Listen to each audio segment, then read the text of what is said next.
Meet Anvin Jose.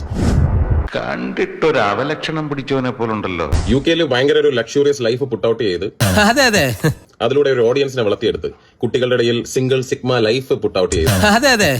കല്യാണം എന്നൊരു plan ഉണ്ടോ? ഇല്ല. കല്യാണം എനിക്ക് വിരോധമാണോ? വിരോധമൊന്നുമില്ല. ഇപ്പൊ എന്തെങ്കിലും പ്ലാൻ അങ്ങനെ പറഞ്ഞു കൊടുക്കണ. ചോദ്യം എന്താണെന്ന് വെച്ച് കഴിഞ്ഞാൽ മിന്നുന്നതെല്ലാം പൊന്നാണ്. അപ്പൊ പിന്നെ ഇതാരാ അൻവിനെ?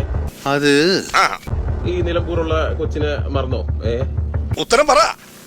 അത് പറങ്ങട്. പക്ഷെ ആ കുട്ടിയുടെ ഡിപെൻഡന്റ് വിസയിലല്ലേ അൻവിൻ എന്ന് പറയുന്ന വ്യക്തി UK നിന്നോണ്ടിരുന്നത്. ഒരു കയ്യബദ്ധം നാറ്റുകരുത്. 11 മാസത്തിൽ ഒരു വൃദ്ധസദനം നടത്തിയിട്ട് മൾട്ടി മില്യണർ ആയിട്ട് റിട്ടയർ ആകാൻ പറ്റുമെന്നാണോ നിങ്ങൾ എല്ലാവരും പറയുന്നത്? ഇവൻ ഭക്ഷണം കഴിക്കാനും കള്ളം പറയാനും മാത്രമാണ് വാ തുറക്കുന്നത്. എത്ര വണ്ടി ഉണ്ടാവും? ഈശ്വര, ഇതൊക്കെ എന്റെ തലയിലാവൂലോ. ഞാൻ ഇന്റർവ്യൂ വിരലിൽ എണ്ണാൻ പറ്റാത്ത നന്നാലൊരു എക്സാക്ട് കൗണ്ട് വിരലിടാൻ പറ്റി 21.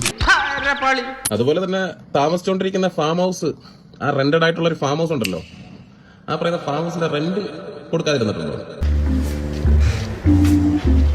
ഈ വീഡിയോ പുറത്തു വരാതിരിക്കാൻ വേണ്ടിയിട്ട് എന്റെ കൂട്ടുകാരെ വരെ ത്രെറ്റ് ചെയ്തിട്ടുണ്ടായിരുന്നു ഇവരുടെ ടീം. ക്ഷമിക്കണം, ഉപദ്രവിക്കരുത്, ജീവിതമാണ്. എന്റെ കർത്താവേ, ഈ നാട്ടിലെ ദ്രോഹികൾക്ക് ഒരു പഞ്ഞില്ലല്ലോ, പിന്നെ എന്താ ഈ പരമദ്രോഹി ഇറക്കുമതി?